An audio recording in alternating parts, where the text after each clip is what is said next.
안녕하십니까, 임규명입니다. 전기기사 실기 2024년도 제3회 기출문제 풀어보도록 하겠습니다. 1번, 그림과 같은 부하에 전력을 공급하기 위한 변압기 용량은 몇 킬로볼트 암페어로 하여야 하는지 계산하여 변압기 표준 용량에서 선정하시오. 단, 종합 부하의 역률은 85%, 각 부하군 간의 부등률은 1.3이며 변압기는 최대 부하의 20% 정도의 여유를 갖는 용량으로 하고 변압기 표준 용량은 100, 200, 300, 400, 500이다. 변압기 용량 구하라는 문제네요. 그죠? 변압기 용량은 이렇게 구할 수 있지요. 부등률 곱하기 역률분의 최대 수용 전력. 최대 수용 전력은 어떻게 구하죠? 설비 용량, 여기 있네요. 설비 용량 곱하기 수용률로 구하지요. 이 내용을 문제에 적용을 시키면, 자, 우선 최대 수용 전력. 전등 전력의 최대 수용 전력은 설비 용량에다가 수용률 곱해준 값이 전등 전력의 최대 수용 전력이 되죠. 일반 동력도 마찬가지로 230kW의 수용률 0.8 곱해주고요. 하절기 냉방 동력과 동절기 냉방 동력 두 가지가 있네요. 그런데 하절기 냉방 동력과 동절기 난방 동력은 동시에 사용되진 않겠지요. 그죠? 그래서 이 두 개 중에서 큰 것을 선정합니다. 그러니까 이런 거예요. 여름에는 냉방 동력만 사용되고 동절기 난방 동력은 사용되지 않겠죠. 겨울에는 난방 동력만 사용되고 냉방 동력은 사용되지 않을 거예요. 그래서 둘 중에 큰 것으로 적용을 합니다. 자, 그래서 둘 중에 용량이 큰 게 하절기 냉방 동력이네요. 그래서 얘를 적용하면 설비 용량 130에다가 수용률 0.7을 곱해줍니다. 그리고 나누기 부등률, 문제에서 부등률은 1.3이라고 했어요. 그리고 역률 0.85, 문제에서 역률 85% 줬죠. 그래서 0.85 적용하고 여기에 최대 부하의 20%의 여유를 갖는다. 근데 여기서 20% 그러면 0.2 곱해주면 되겠네. 이렇게 생각하시는 분들 계신데요. 이 20%는 여유입니다. 여유. 100%가 이렇게 있고요. 이 100%의 20%만큼의 여유가 여기 있는 거예요. 그러면 여기서부터 여기까지는 총 몇 %예요? 120%가 되겠죠. 그래서 20%, 0.2가 아니라 120%인 1.2가 적용이 돼야 되는 겁니다. 왜냐? 여유기 때문에 그런 거예요. 자, 그래서 여유 1.2 적용해주면 이때 변압기 용량은 397.47kVA네요. 그럼 이거보다 큰 여유 400kVA 선정하시면 정답이 되겠습니다. 요 변압기 용량 구하는 공식 요거 암기해야 되겠죠? 직접 풀어보시고 다음 문제 넘어갈게요. 2번, 그림과 같은 전자 릴레이 회로를 미완성된 다이오드 매트릭스 회로에 다이오드를 추가하여 완성하시오. 자, 여기서 얘기하는 다이오드는 요걸 얘기하는 거죠. 요거를 이제 요 다이오드 매트릭스를 위에 전자 릴레이 회로와 동일하게 만들어라. 이런 내용의 문제인데, 우선 일단은 요 다이오드 매트릭스 얘가 어떤 의미를 가지고 있는지 우선 그것부터 알고 있어야 돼요. 자, 이게 어떤 의미냐면 여기 이 다이얼을 0에다가 이렇게 맞춰 놓으면 여기 N과 즉 대지와 이렇게 연결이 됩니다. 그래서 여기서 전원을 두잖아요. 그럼 전원이 이렇게 가서 이렇게 다이오드를 타고 전원은 이렇게 신호는 이렇게 진행이 돼요. 그리고 요 밑에 있는 거 한번 볼까요? 밑에 있는 거는 쭉 와서 다이오드가 없기 때문에 바로 이렇게 갑니다. 그래서 여기 L1에 불이 들어와요. 그런데 여기서 여기도 다이오드 있는데 이렇게 가야 되는 거 아닌가요? 이렇게 질문 주시는 분들도 계실 거예요. 근데 보면 요렇게 가다가 여기 보면 끊겼어요. 그죠? 요 연결은 0번에만 연결이 되어 있기 때문에 이쪽으로는 전류가 흐를 수가 없어요. 즉 신호가 흐를 수 없다는 얘기예요. 그래서 여기는 다이오드가 없어서 신호는 바로 이렇게 L1 쪽으로 와서 L1에 불이 켜지게 됩니다. 그 다음 거 볼까요? 요 다음 거 보니까 요렇게 연결돼 있죠. 그죠? 다이오드를 타고 여기 대지로 가고 여기 네 번째 것도 다이오드를 타고 대지로 이렇게 흐르게 되겠네요. 그래서 이때 이 상황에서는 다이얼을 이렇게 0번에다 이렇게 맞췄을 때는 L1만 불이 들어온다. 이런 내용입니다. 이런 내용이에요. 하나만 더 해볼까요? 하나만. 만약에 다이얼을 1번에 이렇게 연결을 해 놨습니다. 그럼 이때는 여기 있는 불이 몇 번이 들어오는지 한번 확인해 볼까요? 자, 보면 1번에 연결되어 있네요. 그럼 여기와 이렇게 연결되어 있는 거죠. 그러면 여기 첫 번째 저항을 지나는데 여긴 다이오드가 없어요. 그래서 이렇게 가서 여기 0번에 불이 들어오고, 두 번째 저항값을 볼까요? 두 번째 저항 회로로 이렇게 전류를 흘릴 때 여기는 다이오드가 있기 때문에 전류는 이렇게 밑으로 흘러서 여기에 불이 들어오지 않겠죠. 그죠? 세 번째 볼까요? 세 번째는 요렇게 가서 여기는 다이오드가 없어요. 그죠? 그래서 바로 램프 쪽으로 가서 L2에 불이 들어옵니다. 그리고 네 번째 거 보면, 네 번째 것도 쭉 전류가 흘러서 가서 보면 여기 다이오드가 있네요. 그래서 다이오드를 타고 신호는 밑으로 흐르기 때문에 여기 불이 들어오지 않아요. 그래서 요 다이오드 매트릭스만 보면 1번 다이얼과 연결시켰을 때는 L0와 L2만 불이 들어온다. 이런 뜻입니다.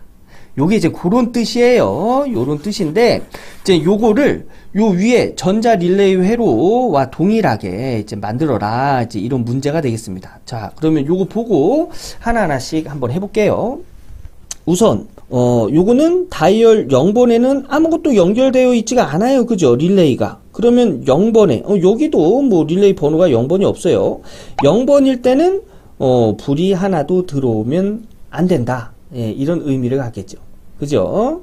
그리고 여기 보니까 1번부터 9번까지 릴레이가 쭉 달려 있는데, 요 릴레이 번호가 여기 접점이 여기 있네요. 1번 릴레이가 동작하면은, 예, L0에 불이 들어오고, 2번 릴레이가 동작하면은 여기 L1에 불이 들어오고, 3번 릴레이가 동작하면 L0, L1에 불이 들어오고, 이런 식으로 요 릴레이에 신호가 들어가면 접점, 요 A 접점이 회로를 연결시켜줘서 그 해당되는 램프가 들어오는 그런 릴레이 회로가 되겠네요. 자, 그럼 하나씩 봅시다. 우선 0번의 다이얼은 아무것도 불이 들어오면 안 돼요. 그죠? 그러면 여기 이렇게 연결되면 여기 릴레이 있고 이 상태에서는 전원이 이렇게 가서 L1에 불이 들어왔지요. 그죠? 그런데 예, 여기 릴레이 회로에는 0번과 연결이 되면 불이 들어오면 안 됩니다. 그러면 다이오드 어디다 달아야 돼요? 여기다 이렇게 달아줘야 되겠죠. 그죠?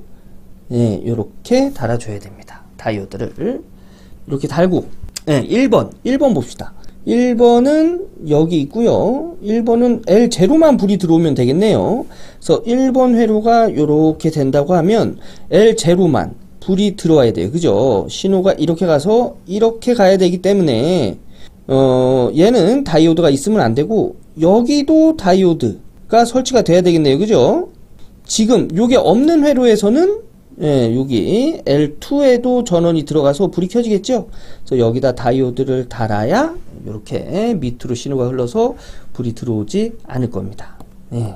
자, 요번에는 2번 볼까요? 2번은 여기 있고, 2번도 여기 하나밖에 없네요. 2번은 L1, 2번은 요 라인이죠. L1만 불이 들어와야 돼요. 그러면 이렇게 가서 이렇게 가야 되는 거니까 여긴 다이오드가 있으면 안 되고, 여긴 다이오드가 설치가 돼야 되겠죠. 그죠? 여기 이렇게. 여기 다이오드가 없으면 L3에도 불이 들어오는 거예요. 그래서 여기 다이오드 설치하고요. 네, 그 다음에 R3 여기네요. 여기 R3는 여기 있고요. 그 다음에 또 여기 있고요. 두 개네요. L0, L1. 그러면 R3 여기네요. L0 여기는, 예, 다이오드가 설치가 되면 안 되고요. L1도 불이 들어와야 돼요. 불이 들어와야죠. 그죠? 그래서 얘도 다이오드 설치되면 안 되고요. L2와 L3는, 그죠? 예, 불이, 예, 들어오면 안 되니까 다이오드 설치하는 게 맞습니다. 그 다음에, 예, 릴레이 4번 보면 릴레이 4번은 여기에 있고요. 그렇네요. 여기만 있네요. 릴레이 4번은. 그러면 릴레이 4번은 L2만 불이 들어와야 돼요. 그죠? 릴레이 4번 여기입니다. L2만 불이 들어와야 되니까 여기가 요렇게 연결이 되면 되겠네요. 그죠? 예. 그러면 나머지 것들은 다이오드, 여기도 다이오드가 이렇게 연결이 돼야 되겠죠? 여기 다이오드가 없으면 L0도 불이 들어오는 거예요. 신호가 가서 이쪽으로 이제 밑으로 와야 되기 때문에 여기도 다이오드가 설치가 돼야 됩니다. 요게 L4. 자, 그 다음에 L5번 볼까요? 자, R5번 릴레이 5번 보면 릴레이 5번 수정 부탁드릴게요. 여기 릴레이 얘가 5번 아니고요. 얘가 R6번으로 수정 부탁드리고요. 얘 R8번으로 수정 부탁드릴게요. 예, 요 수정 부탁드리겠습니다. 그러면 5번 릴레이 5번 보면 5번은 여기 이렇게 있네요. 그죠? 그러면 불은 L0와 예, L2 여기 이렇게 불이 들어와야 되겠네요. 자, 다이얼 5번 보면 여기입니다. 여기. 그러면 불이 들어오는 데는 여기와 여기가 불이 들어와야 돼요. 그럼 다이오드는 어디 설치돼야 돼요? 불이 들어오면 안 되는 곳에 이렇게 설치가 돼야 되겠죠. 여기도 불이 들어오면 안 되니까 이렇게 설치가 돼야 되겠네요. 이게 5번. 자, 6번 보겠습니다. 6번 릴레이 6번 보면 릴레이 6번은 어디에 있지요? 릴레이 6번은 여기에 있고요. 여기에 있네요. 그래서 1번과 2번 여기에 불이 들어와야 돼요. 여기. 그러면 6번 봅시다. 6번. 요 라인에서 여기와 여기에 불이 들어와야 되니까 여기와 여기 예, 다이오드 설치되어 있네요. 그래서 얘는 건드릴 건 없고요. 요번에는 7번 보겠습니다. 7번. 자, 7번 보면 7번은 여기도 있고 여기도 있고 여기 있네요. 그러면 0, 1, 2번 여기 예, 불이 들어와야 돼요. 그죠? 예. 그럼 7번 봅시다. 7번 요렇게 보면 여기와 연결돼야 되고 연결돼야 돼요. 그 여기도 여기 연결이 되어 있으면 얘는 불이 안 들어오니까 다이오드 설치해야죠. 그죠? 그래서 여기도 뭐 다이오드를 더 넣을 건 없네요. 자, 요번에는 8번 보겠습니다. 8번. 자, 8번 보면 8번은 여기 하나 있네요. 그죠? L3에 하나만 있네요. L3에. 그럼 8번 보겠습니다. 8번. 그럼 여기가 연결돼야 돼요. 그럼 보면 다이오드 연결 다 되어 있네요. 이쪽으로는 신호가 밑으로 흐르기 때문에 얘네들은 불이 들어오지 않는다는 얘기예요. 자, 9번 보겠습니다. 9번 보니까 9번은 여기 있네요. 여기 있고 여기 있어요. 그죠? 그러면 0와 3번 여기 두 군데에 불이 들어와야 된다는 얘기예요. 그러면 9번 여기서 요렇게는 불이 들어오고 나머지는 불이 들어오면 안 되죠. 그래서 여기다가 이렇게 다이오드를 연결해주면 요 위에 있는 전자 릴레이 회로와 동일한 다이오드 매트릭스가 되겠네요. 자, 요거 직접 연습해 보셔야 됩니다. 요거 직접 그려보세요. 자, 다음 문제 보겠습니다. 3번 스폿 네트워크 방식 특징을 3가지만 쓰시오. 요거 단답형이죠. 암기 예, 스폿 네트워크 방식입니다. 자, 요거 암기하고 다음 문제 넘어갈게요. 4번 발전기 등의 보호장치에 대한 한국전기설비 규정의 내용이다. 다음 빈칸을 채우시오. 자, 요거는 한국전기설비 규정에 있는 내용에서 빈칸을 채워라. 요런 내용입니다. 여기 한국전기설비 규정이 이렇게 정리되어 있는데 예, 여기 이렇게 예, 빈칸으로 되어 있지요. 그래서 요것들을 채워주시면 되겠습니다. 요거 한번 읽어보시고 다음 문제 넘어갈게요. 5번 다음 표의 빈칸에 한국전기설비 규정에서 정한 절연 내력 시험 전압을 쓰시오.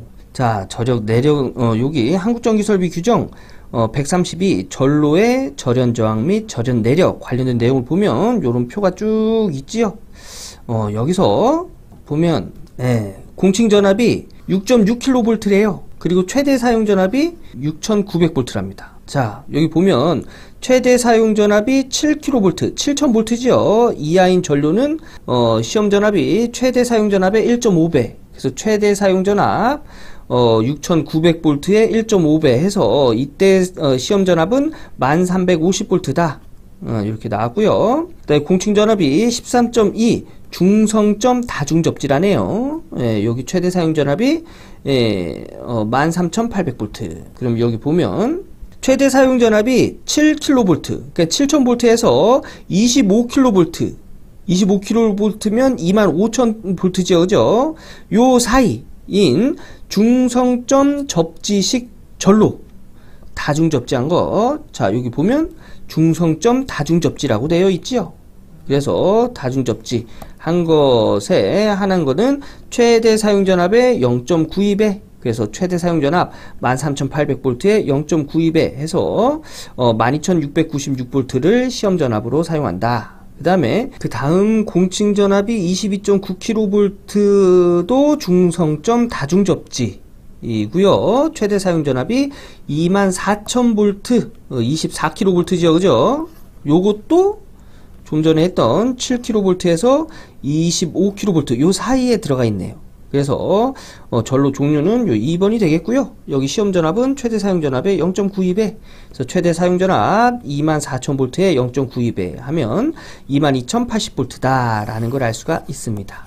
예. 그래서 요렇게 계산해서 정답은 요렇게 나오겠습니다. 요거 직접 풀어보시고 다음 문제 넘어갈게요. 6번, 다음은 삼상선로를 나타낸 것이다. 다음 각 물음에 답하시오. 자, 요 삼상선로가 요렇게 있고요. 가로 1번 보면 공급점의 역류를 2점의 역류를 0.9 지상으로 개선하기 위한 콘덴서 용량, 여기 콘덴서가 이렇게 있네요. 이 콘덴서 용량을 계산하시오.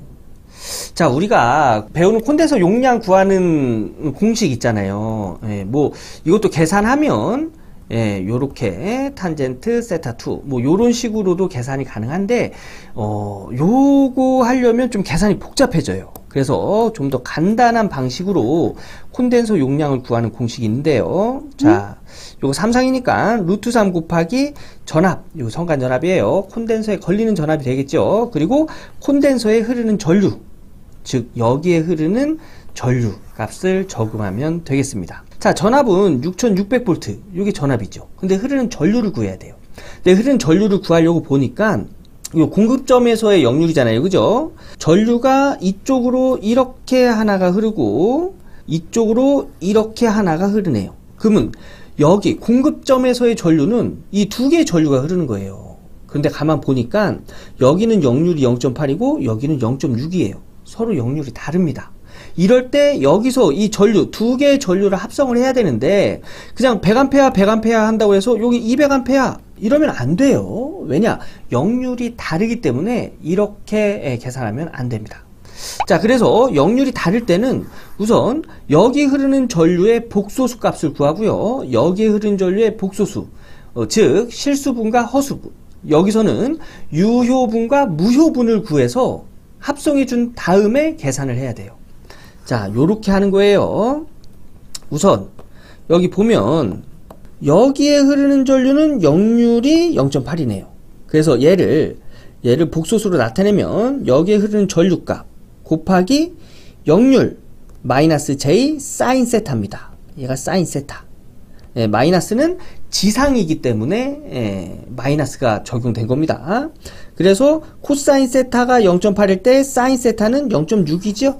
그래서 이런 식으로 이렇게 나타낸 거고, 여기 뒤에 흐르는 전류, 여기에 흐르는 전류는 전류값이 100A에 역률이 0.6이죠. 그래서 코사인 세타 0.6, 지상이기 때문에 마이너스 J의 사인 세타, 코사인 세타가 0.6이면 사인 세타는 0.8. 요거 공학용 계산기로 계산하면 실수값이 140, 그 다음에 허수값이 140 이렇게 나오네요. 얘는 삼각형으로 그리면 이렇게 그릴 수가 있어요. 요게 이제 전류값을 삼각형으로 이렇게 그리면 얘가 유효분 140이 되는 거고요. 얘가 무효분 J 140이 되는 거예요. 여기서 콘덴서를 설치하잖아요. 그러면 콘덴서에서는 무효분을 흘려주죠. 무효분. 그래서 이쪽으로 무효분 무효분의 전류가 흐릅니다. 그러면 여기서 무효분의 전류가 흐르기 때문에 삼각형은 이렇게 돼요. 이렇게. 그래서 요 세타를 이용한 여기 뭐 x라고 둘까요? 여기에 피상분 x분의 140이 코사인 세타가 되겠죠. 그죠? 코사인 세타. 얘가 0.9가 되는 여기 값을 구해라. 이런 문제가 되겠습니다. 그러면 우선 얘가 x가 되려면 얘 피타고라스 정리에 의해서 밑변의 제곱 플러스 높이인데 높이는 뭐예요? j 140에서 이만큼 콘덴서에 흐르는 전류값을 뺀 거죠. 그죠? 콘덴서에 흐르는 전류값 IC라고 하겠습니다. IC를 뺀 거예요. 그래서 이 값이 콘덴서에 흐르는 전류가 되는 거예요. 콘덴서에 흐르는 전류가. 예, 그래서 좀 전에 처음에 말씀드린 루트 3에 여기에 걸리는 전압 6600V에 여기에서 흐르는 전류, 요 콘덴서에 흐르는 전류 값을 곱해준 다음에 여기다가 10의 마이너스 3승을 해주면 킬로볼트 암페아 단위의 콘덴서 용량을 알 수가 있는 거예요. 네, 그러면 여기에서 이만큼의 무효분의 전류 구하는 거 이거 이렇게 정리하면 요 식이에요. 그래서 요거 정리하면 뭐 좀 어렵게 구할 수 있겠죠. 예, 그런데 요거 공학용 계산기의 솔브 기능을 이용하면 간단하게 계산할 수 있습니다. 예, 제가 카시오 계산기로 솔브 기능 이용하는 거 제가 간단하게 좀 보여드릴게요. 자, 카시오 계산기입니다. 자, 여기서 우선 얘 공학용 계산기에다 똑같이 적어주는 겁니다. 자, 한번 해볼게요. 우선 분자가 140, 그죠? 예, 분자가 140이고 밑으로 내려와서 루트 140의 제곱 플러스 가로 열고 140 마이너스 여기는 콘덴서에 흐르는 전류를 IC라고 표시해 놨는데 공학용 계산기는 우리 X로 넣어볼게요. X. 여기 보면 빨간색으로 X 있죠. X. 그래서 알파. 빨간색 표시할 때는 알파 누르셔야 됩니다. 알파 누르고 X. 가로 닫고 제곱 해서 이거는 는까지 표시해 주셔야 돼요. 는. 요거 빨간색이니까 알파 누르고 표시해 줘야 되겠죠. 누르고 요 값이 몇이 돼야 돼요? 네, 역률이 90%니까 0.9 이렇게 해주고 우리 지금 솔브 기능 이용하는 겁니다. 그래서 솔브 노란색이죠. 노란색은 Shift 누르고 버튼 누르면 노란색으로. 근데 이렇게 나오는데 이게 처음 나오는 이 숫자는 우리가 구하는 x 값이 아니에요. 이게 그 전 구한 값이 나오는 거고 여기다가 는을 한 번 더 이렇게 눌러 주셔야 돼요. 그러면 x 값은 72.1949053이다. 예, 요거 반올리하면 72.19 우리가 구하는 거는 이제 전류 값이죠. 그래서 72.19 암페아다 라는 걸 알 수가 있는 겁니다. 요렇게 해서 여기 I2가 아니라 IC죠. IC는 72.19 암페아다. 그러면 우리 루트 3 곱하기 6600V 곱하기 72.19 여기까지가 이제 볼트 암페아 단위고요. 킬로볼트 암페아 단위로 바꿔주기 위해서 10의 마이너스 3승 적용하면 이때 콘덴서 용량은 825.24 킬로볼트 암페아다 라는 걸 알 수 있습니다. 예. 요렇게 간단하게 계산할 수 있습니다. 이거 직접 해보시고 다음 문제 넘어갈게요. 2번 시점의 전압이 6600V로 일정하고 선로의 저항이 R ohm로 일정할 때 선로의 전력 손실이 최소가 되는 콘덴서 용량 QC kV 암페아를 계산하시오. 단 주어지지 않는 조건은 고려하지 않는다. 자, 우선 손실이 최소가 되려면 복소수에서의 허수값이 0이 되면 되거든요. 이때 그래서 이 손실을 구해서 허수값이 0이 될 때, 즉 손실값에서 허수값이 0을 만들어주는 콘덴서 용량을 구해라. 이런 문제가 되겠습니다. 네, 이 문제 역시 우리 콘덴서 용량 루트 3 곱하기 전압 곱하기 콘덴서에 흐르는 전류 값으로 이제 좀 전에 콘덴서 용량 구했죠. 요번 문제도 이걸로 구하는데 여기서 좀 전에 문제는 역률이 90%가 되기 위한 콘덴서에 흐르는 전류값인데, 좀 전에 문제는, 지금 문제는 뭐예요? 전력 손실을 최소로 하기 위한 전류값을 구해서 여기다 적용을 하시면 되겠습니다. 네. 네, 그래서 우선 전력 손실값 A에서 B, 즉 여기서 요 A에서 B 구간의 전력 손실을 구하는데 여기 삼성이잖아요, 그죠? 그래서 3i제곱 R로 구합니다. 여기 전류는 여기에 흐르는 전류와 여기에 흐르는 전류, 두 가지 전류가 흐르겠죠, 그죠? 우리 여기에 흐르는 전류는 여기서부터 여기까지 흐르는 전류는 여기 빨간색 전류와 파란색 전류 동시에 흘러요. 그래서 100에 여기 코사인 세타가 0.8인 0.8 마이너스 J 사인 세타 0.6 이 전류와 여기 파란색 전류 100에 역률이 0.6 그 다음에 사인이 J 0.8이 되겠죠. 요 전류가 흘러요. 요 전류는 우리 1번에서 계산했지요. 그래서 요런 크기의 전류가 흐릅니다. 그래서 여기 흐르는 전류는 얘가 적용이 되는 거예요. 그래서 여기 보면 요렇게 적용했지요. 그죠? 요곳의 제곱. 그리고 BC 여기에 흐르는 전류는 파란색 전류만 흘러요. 그죠? 얘는 뭐예요? 100에 역률이 0.6 마이너스 J 사인 세타가 0.8 요 계산하면 요렇게 하면 60 마이너스 J 80이 되겠네요. 그래서 얘가 적용이 된 겁니다. 그죠? 요렇게 적용이 됐는데 자, 콘덴서가 설치가 됐어요. 콘덴서가 하는 역할은 뭐라고요? 무효분을 줄여주는 역할을 해요. 그래서 여기 이 전류의 무효분 값에서 콘덴서에 흐르는 전류 값을 빼줍니다. 그래서 요 식이고요. 요 식이에요. 여기서 얘가 여기 전류, 얘가 여기 흐르는 전류의 제곱값이 되겠습니다. 근데 문제는 뭐냐면 이 계산값에서 전력 손실이 최소가 되는 값을 찾는 거잖아요. 그죠? 얘가 뭐죠? 무효분이죠. 무효분. 얘네 값이 이 두 개를 더한 값이 요렇게 되겠네요. 요렇게. 두 개를 더한 값. 얘랑 더한 값. 그래서 식은 요렇게 되겠죠? 얘네들이 허수값이잖아요. 그죠? 그래서 이 값이 0이 돼야 된다는 얘기예요. 0. 그래야 전력 손실이 최소가 될 수 있다는 얘기입니다. 아, 여기서 요 J는 요 삭제해 주세요. 왜냐? 요건 제 크기 구하는 거라 J가 들어가면 안 되죠. 그죠? 크기 구하는 거라. J 삭제해 주시고요. 자, 그래서 얘가 0이 돼야 된다 해서 얘를 요렇게 넘기면 두 개, 요런 식이 되겠죠. 양변의 제곱 없애주면 식은 요런 식으로 정리가 되고요. 여기서 얘를 넘겨볼까요? 얘를 넘기면 마이너스는 플러스가 돼서 2IC 여기서 얘를 넘기면 얘도 마이너스가 플러스가 돼서 140과 80을 더해주면 220 그래서 여기 선로 손실이 최소가 되는 콘덴서에 흐르는 전류값 110A 라는 걸 알 수가 있는 거예요. 최소가 되려면 허수값이 0이 돼야 된다고 그랬어요. 그죠?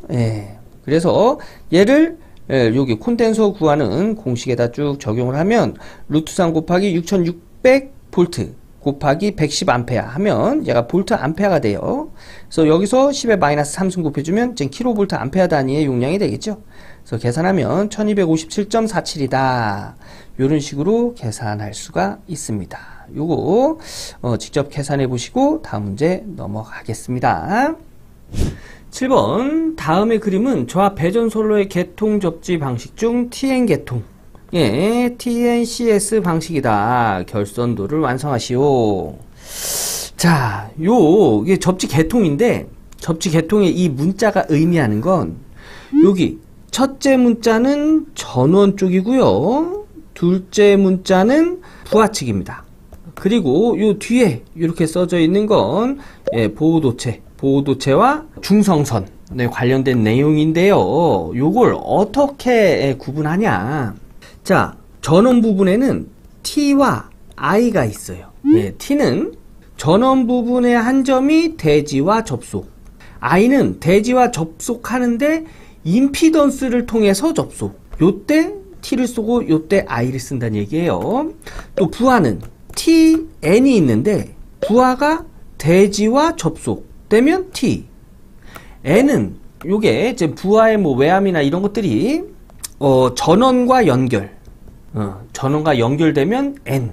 전원의 접지점과 연결이 되겠죠. 그죠? 이렇게 표현합니다. 그리고 여기서 C는 보호도체와 중성선이 동시에 사용될 경우 C로 표시하고요. 그냥 겸용한다는 얘기예요. 보호도체와 중성선이 겸용할 때 C. S는 서로 따로따로 별도의 보호도체를 갖고 별도의 중성선을 가질 때 S로 표시합니다. 조금 별도.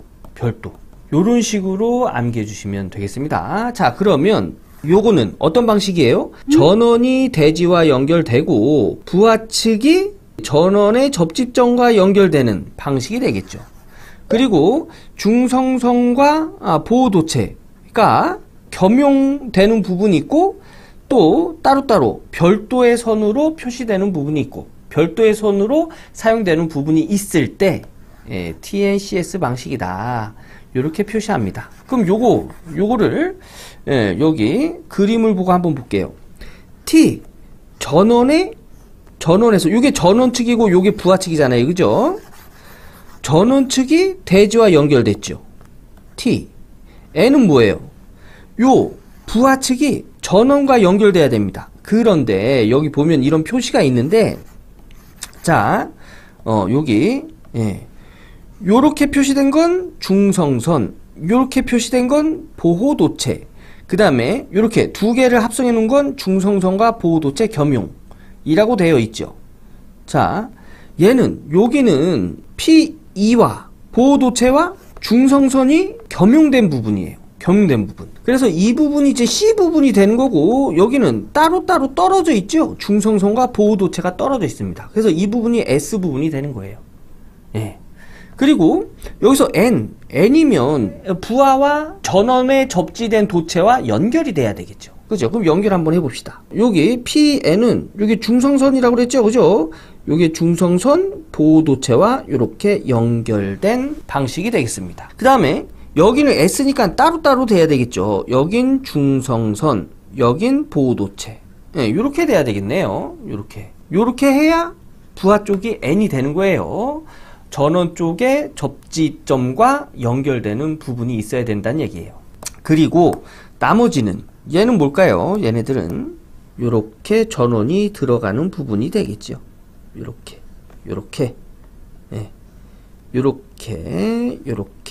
요렇게 하시면 정답이 되겠습니다. 요게 PNCS 방식이에요. 요 내용이 좀 이해가 어렵다 하시면 어떻게 해요? 암기, 요거 예전에 출제됐던 문제입니다. 요게 PNCS 방식, 결선 방식이에요. 암기하고 다음 문제 넘어갈게요. 8번, 다음은 전력시설물 공사 감리 업무 수행 지침과 관련된 사항이다. 가로 안에 알맞는 내용을 넣어 수행 지침을 완성하시오. 자, 요거는 암기할 수밖에 없는 내용이죠. 그죠? 요거 감리 문제인데 요거 단답형으로 암기해 주세요. 정답은 요렇게 되어 있습니다. 그래서 1번부터 2번, 3번, 4번, 5번 여기다 다 넣어놓고 한번 쭉 읽어보세요. 암기하고 다음 문제 보겠습니다. 9번, 다음은 컴퓨터 등의 중요한 부하에 대한 무정전 전원 공급을 위한 그림이다. 가에서 마에 적당한 전기시설물의 명칭을 넣어 완성하시오. 무정전 전원 공급 장치 뭐지요? UPS죠. 그죠? 요거 UPS에 관련된 문제예요. 자, 요거 단답형인데 이제 암기예요. 이렇게 암기하는 건데, 자, 요런 겁니다. 상용 전원, 이제 한전에서 들어오는 전원이죠. 전원이 들어와서 여기서 자동 전압 조정기를 통해서 무절체 스위치에서 부하로 요렇게 전원을 연결시켜 줘요. 그리고 여기 이렇게 절체 스위치, 얘는 이제 얘가 상용 전원이 끊어졌을 때 비상발전기 전원을 받을 수 있도록 하는 스위치예요. 그래서 얘는 절체용 개폐기다. 이렇게 들어가면 되고요. 여기서 한전에서 들어오는 전원은 AC, 교류죠, 교류. 그래서 교류를 정류기를 통해서 DC로 바꿔줍니다. 그 다음에 여기 축전지, 배터리예요. 축전지에다가 전기를 충전시켜줘요. 네.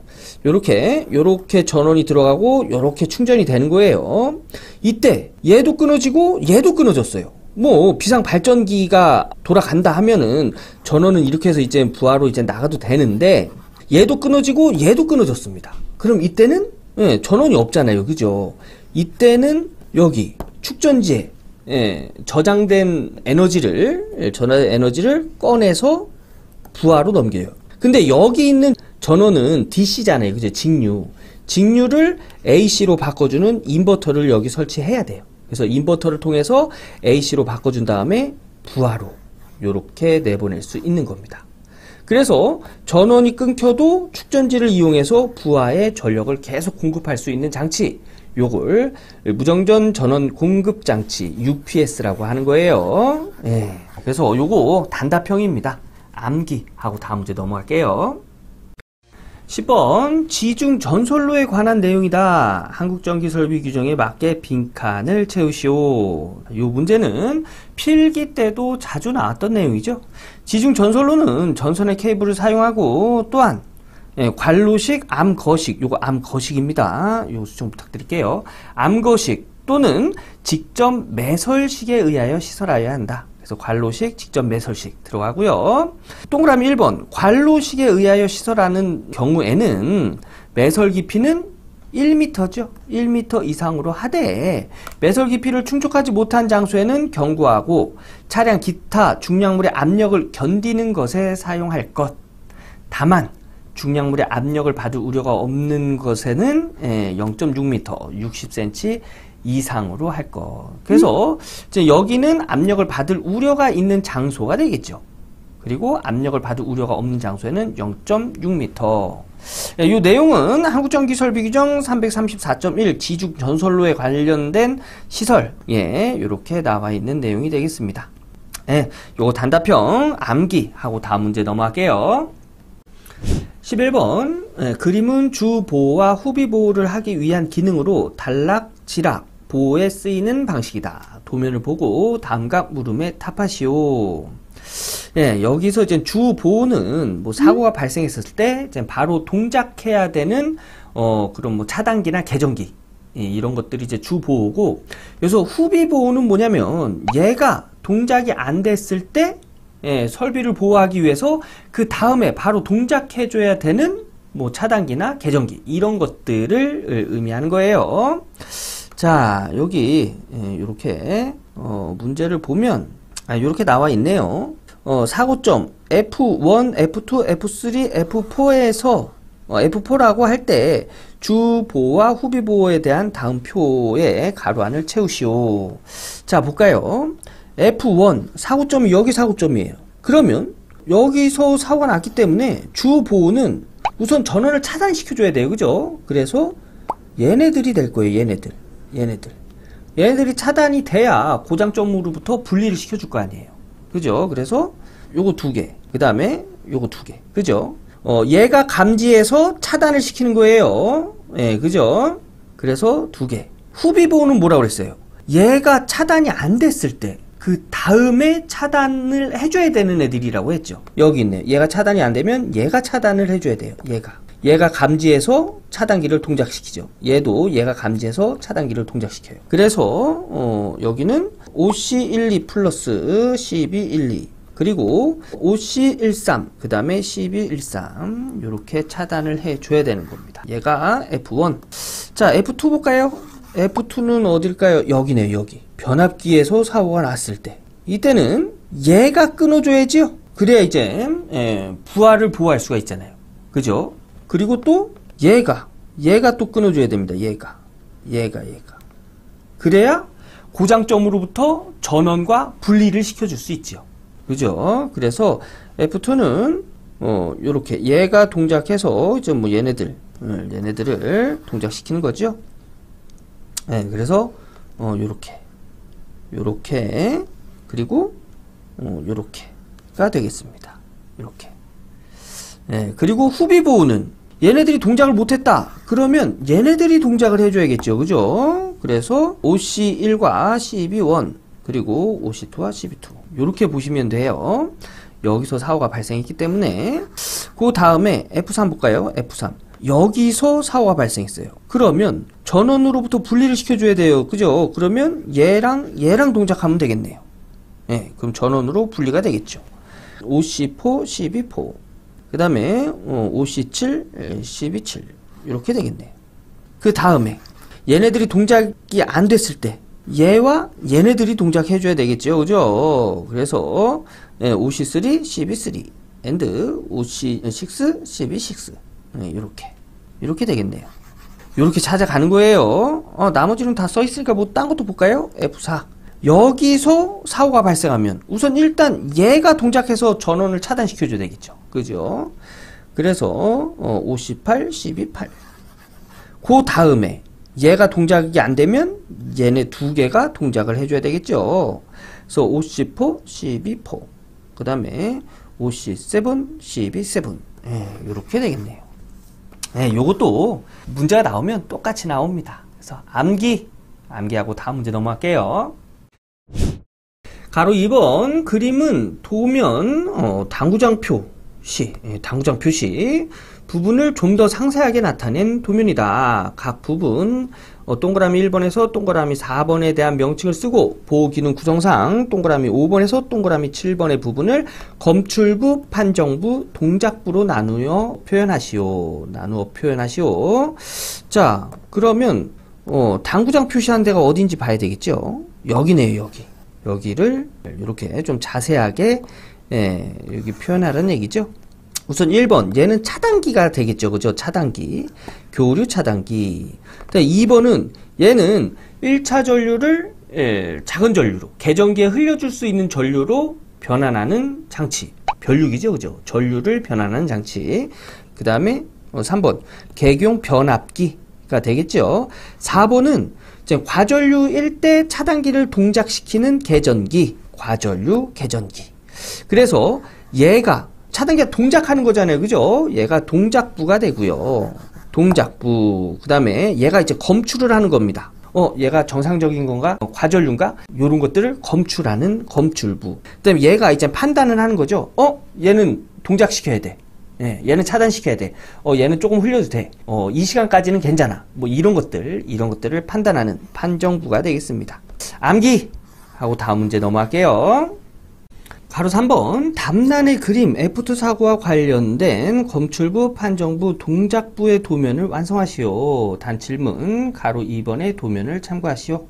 요것도 그냥 암기예요. 그죠? 아까 전에 F2 사고 난 지점 요렇게 그리는 겁니다. 요거 암기. 가로 4번 요것도 단답형이네요. 자가용 전기설비에 발전시설이 구비되어 있을 경우 자가용 수용가에 설치되어야 할 계전기는 어떤 계전기인지 쓰시오. 암기. 요런 계전기가 설치되어야 한다. 암기하고 다음 문제 보겠습니다. 12번 한류형 퓨즈의 단점 4가지. 요것도 암기지요. 그죠? 한류형 퓨즈의 단점 4가지. 자, 13번도 역시 암기입니다. 고압용 개폐기, 차단기, 피례기, 기타 이와 유사한 기구로서 동작 시 아크가 생기는 것은 목재의 벽 또는 천장, 기타의 가연성 물체로부터 이격하여야 한다. 한국전기설비 규정에서 정한 이격거리는 몇 미터? 1미터. 1m. 여기 한국전기설비규정 341.7 아크를 발생하는 기구의 시설에 고압용인 것은 간격이 1m 이상이다 라고 되어 있지요. 요건 역시 암기하고 다음 문제 보겠습니다. 14번. 이 문제 역시 단답형 문제네요. 방폭 구조의 종류 4가지. 암기. 요것도 자주 단답형으로 출제되는 문제니까 요거 암기하고 넘어갈게요. 15번 공층전압이 140kV의 송전선이 있다. 이 송전선에 4단자 정수 A, B, C, D 값을 이렇게 주고 무브화 시 송전단에 154kV를 인가하였다. 다음 각 물음에 답하시오. 자, 무브화 시에요. 부하가 없다는 얘기입니다. 여기에서의 수전단 전압, 송전단 전류를 구해라. 이제 이런 문제인데 요거는 우리 4단자 정수 구하는 공식 있죠. 그죠? 송전단 전압은 A의 수전단 전압 플러스 B의 수전단 전류, 그 다음에 송전단 전류는 C의 수전단 전압 플러스 D의 수전단 전류다. 이제 이렇게 나타낼 수 있죠. 여기서의 전압은 요건 이제 상전압을 의미하는 건데요. 문제에서는 공칭 전압 뭐 이렇게 그냥 무슨 전압이라고 주지 않고 그냥 전압만 이렇게 줬어요. 그럼 이거 무슨 전압이에요? 선간 전압입니다. 선간 전압. 뭐 상전압이다, 대지전압이다 이런 이야기가 없이 전압을 주면 선간 전압이에요. 그래서 우리 전력계통은 송전계통은 삼상 3선식을 기준으로 해요. 그래서 여기서의 전압 물어보는 송전단이나 수전단 전압은 선간 전압을 의미합니다. 그래서 상전압은 선간 전압의 루트 3배가 작은 전압이죠. 그 다음에 수전단의 상전압도 수전단의 선간 전압에다가 루트 3을 나눈 값이 될 거예요. 그죠? 그래서 요렇게 계산이 되는데 문제에서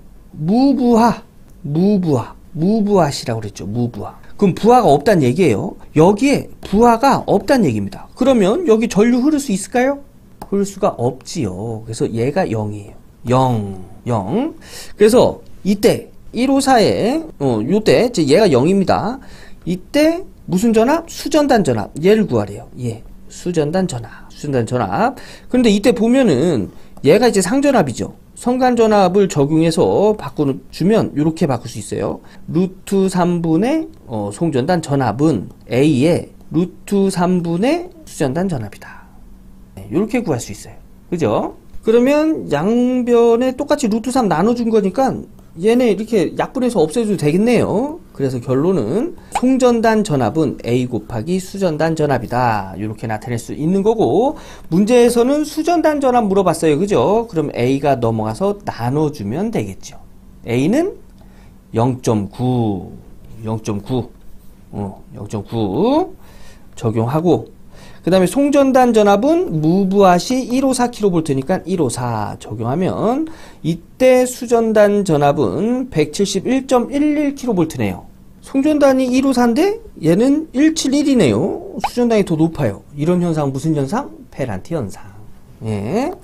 자, 그래서 수전단 전압 구했고요. 송전단 전류 구하랍니다. 송전단 전류는 이제 요런 공식으로 해서 구할 수 있죠. 요런 공식으로. 그런데 여기 문제에서는 선간전압 줬다고 했어요. 그래서 선간전압 적용하면 상전압은 선간전압보다 루트 3배가 작지요. 그리고 전류, 수전단 전류는 무부하기 때문에 얘가 0. 그래서 남은 건 얘가 남겠네요. 그래서 얘 적용하면 요렇게 얘는 수전단 전류 0이에요. 그죠? 0. 그래서 요렇게 적용하면 C가 J 0.52 그죠? 0.52 곱하기 10의 마이너스 3승이네요. 3승. 그 다음에 루트 3분의 수전단 전압 여기서 구했죠? 그래서 얘 적용하면 식은 이렇게 되고, 이때 흐르는 전류는 J 51.37A다 해서 답을 요렇게 적어주시면 정답이 되겠습니다. 요거 4단자 정수 구하는 식 요거 암기해야 되겠죠? 그죠? 요거 암기하고 다음 문제 볼게요. 가로 2번 수전단 전압을 140kV로 유지하려고 한다. 이때 수전단에 필요한 조상 설비 용량은 몇 kVA인지 계산하시오. 자, 수전단에 조상 설비를 설치를 하는 거예요. 이 설치되는 용량 삼성이니까 루트 3 곱해주고요. 수전단에 걸리는 전압 여기 140kV라고 했네요. 그리고 요 조상 설비에 흐르는 전류 값을 적용해 줘야 되겠죠. 그죠? 그래서 이제 우리가 좀 전에 암기했던 그 공식으로 찾을 수가 있는데요. 송전단 전압 요게 어떻게 나온 거냐면, 우리 좀 전에 송전단 전압은 A의 수전단 전압 플러스 B의 수전단 전류 요렇게 여기 ER이죠. ER 요렇게 식이 요렇게 됐었죠. 근데 얘네들은 상전압이라고 했어요. 그래서 우리가 문제에서 준 얘는 선간 전압입니다. 그냥 수전단 전압이라고만 딱 줬잖아요. 그죠? 뭐 상전압이다, 대지전압이다 이런 얘기가 없으면 선간 전압이라고 했어요. 그죠? 여기 154kV도 무부하일 때의 전압. 네, 선간전압이에요. 그래서 이때 송전단 전압도 선간전압. 그러면 선간전압을 루트 3으로 나눠야 네, 상전압이 되는 거예요. 얘도 루트 3으로 나눕니다. 그래서 얘 루트 3 없애주기 위해서 양변에다가 루트 3을 이렇게 곱해줘 볼까요? 그러면 얘랑 얘랑 약분돼서 얘 없어지죠. 얘가 이렇게 없어져요. 그럼 얘 VS만 남고 얘도 여기다 루트 3 곱하고 여기다 루트 3 곱하면 얘는 약분돼서 없어지고 여기는 루트 3이 곱해지겠죠. 그죠? 루트 3이 이렇게 그래서 남는 건 요렇게 남겠죠. 요런 식으로 요렇게 남겠습니다. 그래서 식이 요렇게 나온 거예요. 그러면 여기서 원래 무부하였는데 조상설비를 설치했답니다. 그러면 흐르는 전류는 조상설비에만 흐르겠죠. 여기 흐르는 전류, 얘가 조상설비에만 이제 전류가 흐를 거예요. 그죠? 원래 무부하였는데, 원래 그래서 0으로 계산해서 우리 가로 1번 계산한 거 아니에요. 그죠? 그래서 요 식에다가 얘를 구해서 이제 적용하는 거예요. 얘를 기준으로 해서 식을 정리하면, 요것도 조금 어려워하시는 분들 계신데, 얘가 넘어가면, 루트 3 BIR에, VS에다가 얘를 빼줘야지요. A의 VR. 그 다음에 우리 예구하는 거잖아요. 그럼 루트 3b를 넘어가서 나눠줍니다. 그래서 식은 이런 식으로 정리가 되는 거예요. 그럼 문제에서 주는 단서만 여기에다 적용하면 여기 흐르는 전류 구할 수 있겠지요. 그래서 154kV 기본 단위 볼트 단위로 나타내기 위해서 10의 3승 송전전압이잖아요. 그죠? 마이너스 A는 0.9라고 그랬고요. 곱하기 수전단 전압을 140kV로 유지 하기 위한 조상설비 용량이니까 조상설비에는 140kV가 걸리는 거예요. 그죠? 그래서 그 전압, 수전단 전압 140 곱하기 10의 3승 나누기 루트 3 곱하기 B는 J70.7이에요. 요 공학용 계산기로 계산하면 이때 흐르는 전류는 마이너스 J 228.65A 라는 걸 알 수가 있고 얘를 크기로 구해볼까요? 크기? 크기로 구할 때는 실수의 제곱 플러스 허수의 제곱에 루트 씌워서 구하죠. 근데 여긴 허수밖에 없기 때문에 그냥 실수 0의 제곱 플러스 허수의 제곱에 루트 씌우면 그냥 요 값이 이렇게 나옵니다. 그래서 이때 조상설비 용량은 루트 3 곱하기 조상설비에 걸리는 전압 140kV가 되겠죠. 그죠? 140kV 곱하기 228.65A 얘가 킬로볼트고 얘가 암페아니까 단위는 킬로볼트 암페아가 되겠죠. 그래서 55,444.68 킬로볼트 암페아다. 요렇게 계산할 수 있습니다. 요거 직접 계산해 보시고 다음 문제 넘어갈게요. 16번 한류 저항기의 설치 목적 두 가지만 쓰시오. 암기. 요것도 암기죠, 그죠? 단답형입니다. 암기하고 다음 문제 넘어갈게요. 17번 송전단 전압이 3300V인 변전소로부터 5.8km 떨어진 삼상 동력부하에 전력을 공급하고자 한다. 케이블의 허용 전류 범위 내에서 전압 강하율이 10%를 초과하지 않는 케이블의 굵기를 선정하시오. 단 동력부하의 역률은 0.9 지상이고 부하 용량은 500kW이며 케이블의 고유저항은 55분의 1 ohmm 제곱 per 미터로 하고 케이블의 정정 용량 및 리액턴스 등은 무시한다. 문제에서 물어보는 게 뭐예요? 케이블의 굵기를 선정하라는 문제네요. 이 문제는 저항값을 구해서 우리 저항 요 어떻게 나타내지요? 고유저항 곱하기 면적분의 길이지요. 요 면적이 도체 면적 즉 전선으로 따지면 굵기입니다. 그래서 얘를 구해라 이런 문제가 되겠습니다. 그래서 문제에서 준 단서들을 놓고 이제 구할 수 있는 방법은 전압 강하 그리고 문제에서 전압 강하율 줬어요. 그죠? 전압 강하율 요런 것들을 이용해서 구하는데 자 보세요. 우선 전압 강하율이 10%랍니다. 그러면 전압 강하율 어떻게 구하지요? 수전단 전압 분의 송전단 마이너스 수전단 곱하기 100 이렇게 구해요. 요게 전압 강하율입니다. 근데 문제에서 송전단 전압만 줬어요. 그죠? 송전단 전압 얘만 줬습니다. 얘는 안 줬어요. 예, 얘를 구해야 뭐 전압강화 식에 얘를 적용해서 저항을 구할 수 있을 거 아니에요. 그죠? 그래서 전압강화율 공식에서 수전단 전압을 구합니다. 얘 어떻게 정리할 수 있죠? 수전단 전압분의 송전단 마이너스 수전단분의 수전단 곱하기 100 이렇게 정리할 수 있죠. 그죠? 이 부분을 이렇게 정리할 수 있잖아요. 얘 수전단이에요. 얘 수전단분의 수전단 1이지요. 1. 그래서 100이 넘어가서 나눠주고요. 그러면 100분의 전압 강화율은 수전단분의 송전단 마이너스 1이 됩니다. 얘 넘어가요. 그러면 플러스 1이 되겠죠. 그러면 플러스 1에 수전단분의 송전단. 여기서 분수의 결과값과 분모 서로 자리 바꿔도 식은 성립할 수 있지요. 그래서 서로 자리 바꾸면 식은 요런 식으로 정리가 되는 거예요. 전압 강화율 몇 퍼센트 줬어요? 10%. 근데 여기서 여러분들 뭐 이렇게 물어보시는 분들 계세요. 아니 퍼센트 단위로 주면 원래 여기 10% 이렇게 주지 않고 0.1 적용해야 되는 거 아닌가요? 이렇게 질문해 주시는 분들 계신데, 자 보세요. 이 식을 정리할 때의 전압 강화 뭐예요? 퍼센트 단위죠. 얘가 정리할 때 처음부터 10%였어요. 네. 그래서 이 식을 정리해서 요 식이 된 거잖아요. 그죠? 그래서 여기에 전압 강화는 10%가 들어가야 돼요. 만약에 0.1을 적용하고 싶다 하면은 100을 빼주면 됩니다. 100. 얘를 빼주면 돼요. 그럼 0.1 적용하시면 됩니다. 예. 아셨죠?